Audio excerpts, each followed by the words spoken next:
The tragic incident of Karbala, a detailed account of the day of Ashura and the role of Hur. The Battle of Karbala is one of the most poignant and defining events in Islamic history, marked by immense tragedy and sacrifice. This pivotal encounter occurred on the 10th of Muharram in the year 680 AD, 61 AH, in the city of Karbala, present-day Iraq. It witnessed the martyrdom of Husayn ibn Ali, the grandson of the Prophet Muhammad, and a small group of his loyal companions and family members. The Battle of Karbala holds significant religious, historical, and cultural importance, particularly for Shia Muslims, symbolizing the eternal struggle against tyranny and injustice. Muawiyah's rule established a hereditary monarchy, deviating from the previous elective system of caliphate. Upon Muawiyah's death in 680 AD, his son Yazid ascended to power, demanding allegiance from all provincial governors and prominent figures, including Husayn ibn Ali. Husayn refused to pledge allegiance to Yazid, whom he saw as an unjust and illegitimate ruler. He believed Yazid's leadership contradicted the moral and ethical values of Islam. Husayn's refusal was rooted in a commitment to uphold justice and the true teachings of Islam, which he felt were being eroded under Yazid's rule. Husayn received numerous letters from the people of Kufa, in present-day Iraq, promising support and urging him to lead a revolt against Yazid. In response, Husayn set out from Mecca with his family and a small group of supporters heading towards Kufa.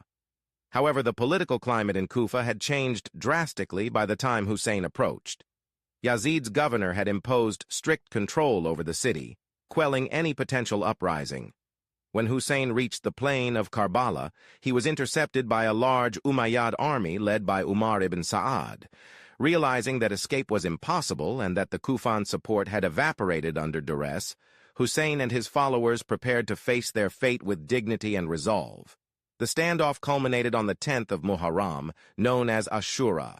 Husayn's camp comprised approximately 72 warriors, including his family members, while the opposing forces numbered in the thousands. Despite the overwhelming odds, Husayn and his followers demonstrated unparalleled courage and devotion. On the morning of Ashura, Husayn addressed the Umayyad troops, appealing to their conscience and reminding them of his lineage and the sanctity of his cause. However, his pleas fell on deaf ears, and the battle commenced. One by one, Husayn's companions, including his half-brother Abbas, his teenage nephew Qasim, and even his infant son Ali Asghar, fell in battle, defending their leader. Husayn fought valiantly until he was surrounded and brutally martyred. His death marked the culmination of the tragedy, leaving the women and children of his camp to face captivity and humiliation at the hands of the Umayyad forces. The immediate aftermath of the Battle of Karbala saw the surviving members of Husayn's family, including his sister Zainab and his son Ali Zainul Abidin, taken as captives to Damascus, where Yazid sought to further demoralize the supporters of Husayn. However, their unwavering faith and eloquent defiance in the court of Yazid turned public opinion against the Umayyads. The martyrdom of Husayn at Karbala became a symbol of resistance against oppression and tyranny. The role of Hur ibn Yazid al-Riyahi, initially a commander in Yazid's army, was crucial and transformative in the events of Ashura. Hur was the first to intercept Husayn's caravan as it approached Kufa. Under orders from the governor of Kufa, Ubaydullah ibn Ziyad, Hur and his troops blocked Husayn's path, forcing him to camp at Karbala.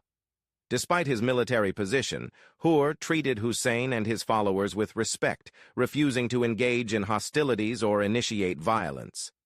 This respectful treatment laid the groundwork for his eventual transformation.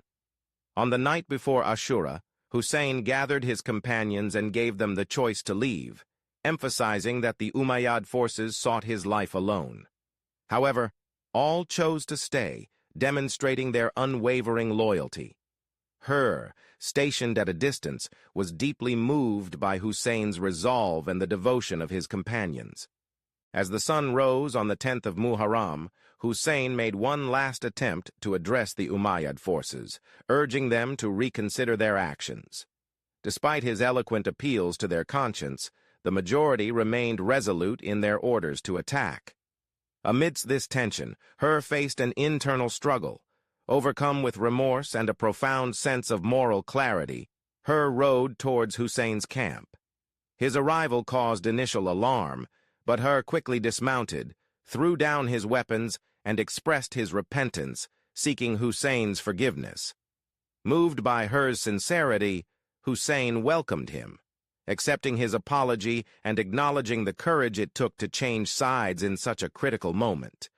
Hur's transformation was complete, and he joined Husayn's ranks, prepared to defend the noble cause. During the battle, Hur fought valiantly alongside Husayn's companions. Hur's martyrdom came as he fought against his former comrades, embodying the principles of justice and loyalty that Husayn's stand represented. His death alongside Husayn's family and followers underscored the unity and righteousness of their cause, further amplifying the moral and ethical dimensions of the battle. The battle began in the early morning and lasted until the afternoon, with Husayn's camp significantly outnumbered and outmatched. Despite their small numbers, Husayn's companions fought with remarkable bravery and dedication. Many of Husayn's companions engaged in individual combat, demonstrating their valor. Abbas ibn Ali, Husayn's half-brother, displayed exceptional courage in his attempts to fetch water for the thirsty children in the camp, but was ultimately martyred. Husayn's teenage son, Ali Akbar, and his infant son, Ali Asghar, were among those martyred, symbolizing the ultimate sacrifice and the indiscriminate brutality of the Umayyad forces. Husayn fought heroically despite severe injuries, eventually falling after being surrounded by enemy soldiers. His martyrdom marked the tragic climax of the battle, highlighting his unwavering commitment to his principles. The aftermath of Ashura was marked by immense suffering for the surviving members of Husayn's family, who were taken captive and paraded through various cities before being presented in the court of Yazid in Damascus. Despite their suffering, the defiance and dignity displayed by figures such as Zainab, Husayn's sister, and Ali Zainul Abidin, his surviving son, played a crucial role in turning public sentiment against the Umayyads. The legacy of Ashura is profound and enduring. For Shia Muslims, it is a day of mourning and remembrance, commemorated through rituals such as processions, reenactments, and recitations of elegies. The martyrdom of Husayn and his followers is seen as a timeless symbol of the struggle against injustice and tyranny, inspiring millions to uphold the principles of justice, righteousness, and moral integrity. In conclusion, the Battle of Karbala and the events of Ashura, including the role of Hur ibn Yazid al-Riyahi, encapsulate the themes of sacrifice, redemption, and the eternal fight against oppression. Hur's transformation from an enemy to a martyr for Husayn's cause highlights the profound impact of moral courage and the enduring power of conscience. The events of Karbala continue to resonate, reminding the world of the values of justice, bravery, and unwavering faith.